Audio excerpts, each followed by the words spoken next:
Mexico and the United States playing to a scoreless draw, as you just saw. And then Costa Rica, a 1-0 win over Canada. Celso Borges, the goal for Costa Rica. Canada with Marc-Anthony Kaye sent off in that one. So they dropped their first game of the qualifying cycle. Do the Canadians. They still sit atop the table, 25 points. Of course, the top three go to the World Cup.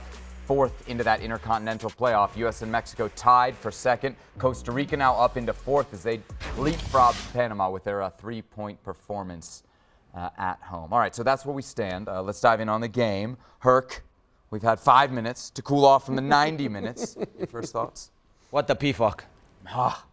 That's a bad miss, huh? Yeah. I mean, you of all people should have some... Should know about misses? Yeah. No, should just have sympathy for that position. I do. And that's not the only reason the U.S. men's national team did not win. Well, so you're coming at it as this isn't a good point. Like, No. the U.S. should have had 3. They should have had 3 in the bag. Really? Even though I thought the overall better of the play in between the boxes probably belonged to slightly, I'll give the edge to El Tri, but the overall just quality chances. I mean, the man of the match was probably Memo Ochoa. If you think about it, it was Memo Ochoa, and that tells you exactly everything you need to know about what happened in this match and who had the opportunities. The opportunities of goal, the opportunities in front of the net were for the U.S. men's national team. The header from Montes in the first half was really the only one that threatened. Maybe the save that Jack Steffen had against Chucky Lozano towards the end in the second half. But did you ever feel like Mexico really threatened Zach Steffen? I mean, there was a bad touch by Tecatito Corona from Charlie Rodriguez, that pass. That was probably the biggest sigh of something could happen. But at no point was he ever really threatened. Yeah, it snaps the 3-game winning streak that the U.S. had over Mexico, but it felt a lot like those other 3 games in that Mexico had the ball, maybe because the U.S. allowed it, right, but really wasn't dangerous. And when the U.S. did have the ball now, they were by far the more dangerous team. That's right. So Mexico had possession, but it felt like the U.S. had control of the game. The game was played probably like Greg Berhalter planned it, which is something very weird for me to say, but I think he outcoached once again Tata Martino. First 20 minutes, finally Tata Martino tried something new, and he started with Héctor Herrera and Edson Alvarez playing holding midfielders, like we said yesterday, giving Charlie Rodriguez a lot more freedom like he plays in Cruz Azul. And he created some chances, but then Berhalter adjusted. And Mexico then didn't see the ball for the rest of the first half, including that big chance by Christian Pulisic, saved by Guillermo Ochoa. That's why I say I think Mexico had possession, but the U.S.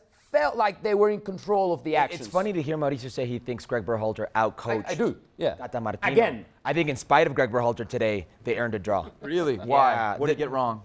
Just the substitutions, the momentum in the game. You want to criticize his substitutions, at least he made them. That's true. But the 80th that's not an minute. out-coaching type of thing. That's not what something you can hang your hat on and say you out-coach somebody because you actually made subs. You know, there's a point in the game where the midfield was non-existent for the U.S. men's national team.